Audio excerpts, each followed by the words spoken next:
Morning po sa ating lahat at isang mapagpalang umaga po. Ito po, may bago akong naisip na project ngayon. Meron naman po tayong extra income. Nag-experience po ako ng nag-experiment po pala ako ng ano po tayo, ng kamote, mag-culture. Ayan. Ang daon ng saging po yan. Saan binibigis ko at yan. Try lang po ito kung mag-click po. Ituloy-tuloy po natin kasi mas maganda at ang kitaan dito hindi papagod. So within 14 days, ito po yung bago natin siya bubuksan.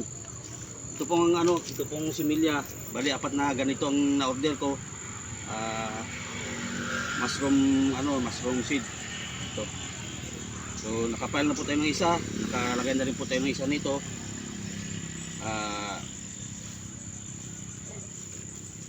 Ano lang po, paulit-ulit lang po yan. Mayroon din po siyang dahon ng kakawati at saka 14-14. Na complete ba ito, diha ma'am? Complete.